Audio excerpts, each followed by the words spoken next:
नमस्कार दोस्तों। आज मैं आपके लिए हिंदी के सुप्रसिद्ध साहित्यकार रविंद्रकांत त्यागी जी की एक बेहद मार्मिक, संवेदनशील और दिल को छू लेने वाली कहानी लेकर आई हूँ। इस कहानी में रिश्तों की गहराई, उम्र भर की मोहब्बत, गुस्से का एक पल और प्रेम की अनमोल ताकत को बहुत खूबसूरती से प्रस्तुत किया गया है। सबसे पहले आदरणीय रविंद्रकांत त्यागी जी को इस अद्भुत रचना के लिए हृदय से नमन और हार्दिक धन्यवाद। तो आइए बिना किसी देरी के सुनते हैं उनकी भावपूर्ण कहानी इन दीवारों के कान नहीं हैं।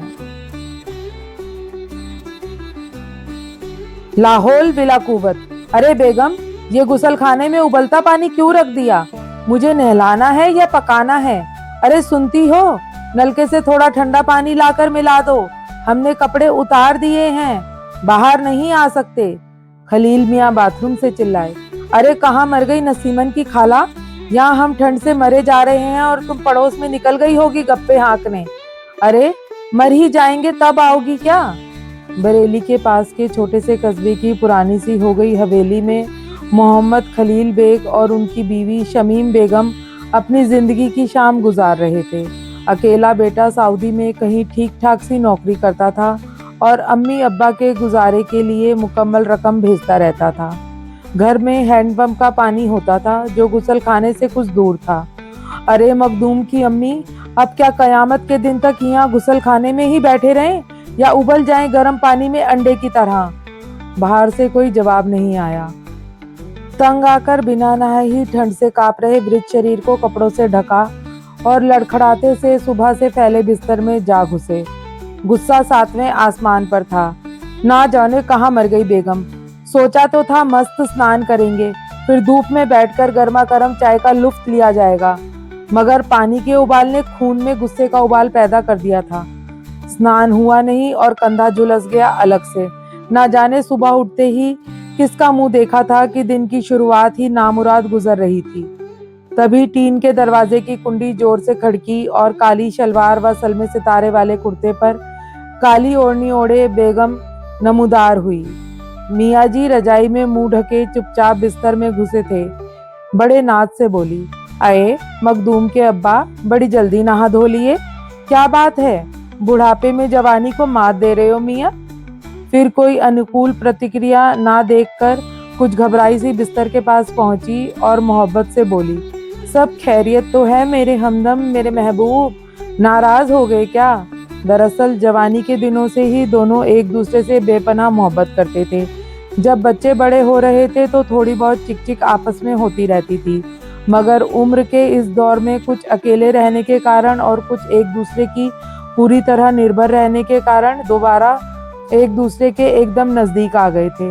बुढ़ऊ कभी बेगम जान कहकर बुलाते तो कभी महबूबा, कभी जाने मन या कभी नूरे नजर कहकर पुकारते थे। बेगम साहिबा अपने शोहर को प्यार भरे लफ्जों से नवाजती, कभी हमदम कहती तो कभी दिल नवाज। दोनों एक ही कंपनी का तंबाकू चबाते और एक ही हुक्के में दम लगाया करते थे। दरवाजे की कुंडी लगाकर बेगम के बाल सवार देना, उनकी शलवार कुर्ता सुखा देना और झूठे बर्तन धो डालना जैसे जनाना काम निपटाना भी खलील मियाँ का इजहार मोहब्बत का तरीका था। जवानी के गुलाबी दिनों को याद करते करते जिंदगी की शाम मजे से गुजर रही थी, मगर आज बिना ताप देके गर्म पानी बदन पर उड़ेलने के कारण कंधा झुलसकर सुर्ख हो गया था। ऊपर से बेगम साहिबा पड़ोस में बज रहे ढोल की आवाज सुनकर दुल्हन की विदाई देखने से खुद को रोक नहीं पाई थी। खैर, बेगम साहिबा ने बड़े नाजो अंदाज से रजाई का पल्ला हटाया तो खलील मियाँ एकदम फट पड़े। जहन्नुम में जाओ तुम, पड़ोस में तमाशे देखो, नाचो गाओ मजे करो, बूढ़ा शौहर मरे तो मरे, हट जाओ मेरी नजरों के सामने से, मैं तुम्हारी शक्ल भी नहीं देखना चाहता, दफा हो जाओ, मैंने तुम्हें आजाद किया, तलाक तलाक तलाक। अब देखना सारे मोहल्ले के नाच गाने और दुल्हन की विदाई। तुमने ही ठेका ले रखा है बरेली भर की दुल्हनों की अगुवाई का, भाड़ में जाओ। और दोबारा लिहाफ में मुंह छुपा लिया। शमीम बेगम, जिन्हें प्यार से वह शन्नो कहा करते थे, एकदम सन अवाक, ऊपर की सांस ऊपर और नीचे की नीचे, पत्थर की बुत बन गई, ना हिली ना डुली। खलील मियाँ का गुबार निकल गया तो रजाई में मुंह दुबकाई ही उन्हें एहसास हुआ कि बड़ी गलती हो गई। जिसे मैं खुदा की सबसे बड़ी नियामत मानता था, अल्लाह मियाँ का दिया सबसे बेशकीमती खूबसूरत तोहफा कहता था, जिसने सुख में, दुख में, मुफलिसी में या बीमारी में हमेशा मेरा साथ दिया, जिसने मेरे खून, मेरी औलाद को जन्म दिया, उसे इस उम्र में, या खुदा, ये मुझसे क्या गुनाह हो गया। एकदम रजाई फेंककर खड़े हुए तो देखा बेगम पत्थर की मूरत बनी खड़ी थी और आंखों से जार जार आंसू बह रहे थे। कंधे को छुआ तो भरभरा कर जमीन पर ढह गई और बेहोश हो गई। खलील मियाँ तो बुरी तरह घबरा गए, भागकर रसोई से पानी ले आए और बेगम के मुंह पर छींटे मारने लगे। दोनों कंधे थाम कर विलाप करने लगे, हाय मेरी शन्नो, क्या हुआ तुझे? आंखें तो खोल, अभी हकीम साहब को बुलाकर लाता हूँ। कई मिनट के बाद बेगम ने आंखें खोली, सूनी आंखों से छत की ओर देखने लगी। खलील मियाँ ने उन्हें धीरे से सहारा देकर उठाया और बिस्तर पर बिठाया। वह अनमनी सी शून्य में देख रही थी। कई मिनट दोनों के बीच सन्नाटा पसरा रहा। फिर बेगम ने धीरे से कहा, अब? फिर खलील मियाँ ने भी धीरे से कहा, अब? कोई कुआं खाई हो तो बता दो, जहां जाकर अपना मुंह छुपा लूं। अब हो गया बेगम गुस्से में, देखो मेरा कंधा गर्म पानी से जलकर सुर्ख हो गया है। बेगम? किसकी बेगम? कौन बेगम? सब खत्म इस उम्र में। अपने कुंवारे अरमान अपनी दोशीजगी दामन में समेटकर तुम्हारी दहलीज पर आई थी। मोहल्ले भर के शौहदे आंखों में काजल और मुंह में गिलोरी दबाए मेरी एक झलक पाने को चक्कर लगाया करते थे हमारी गली में। मगर इन नजरों ने जिस दिन से तुम्हें देखा, फिर निगाह उठाकर किसी गैर की ओर ना देखा। तुम रोए तो मेरी आंखों से भी आंसू बरसने लगे, तुम भूखे रहे तो लुकमा मेरे हलक से भी नीचे ना उतरा। तुम्हारे माथे की शिकन मेरे दिल का दर्द बन गई और तुम्हारी एक मुस्कान पर 100 बलिहारी गई मैं। मेरे सारे रिश्तेदार और सारी सहेलियां हमारी मोहब्बत पर रश्क करती थी और आज तुमने मुझे जिंदगी के एक अंधेरे मोड़ पर लाकर अकेले छोड़ दिया। मेरी पहली और आखिरी मोहब्बत, मेरी जाने मन। गुस्से में आज भी तुम गजब की हसीन लगती हो। हटो जी, 3 लफ्ज बोलकर तुमने मोहब्बत के सारे हुकूक खो दिए। तुमने हमारे पोशीदा पाक दामन रिश्ते को बेआबरू कर दिया है। चली जाऊंगी।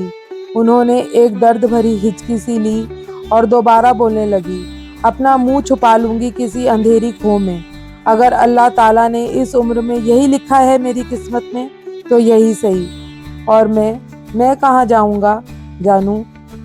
मुझ में तो इस बेमुरव्वत जहान में तुम्हारे बिना 4 कदम चलने की भी हिम्मत नहीं है। उम्र के इस दौर में अकेले सहारा हो तुम मेरा और मैं तुम्हारा। इस शहर नामुराद में तुम्हारे सिवा है कौन मेरा अपना?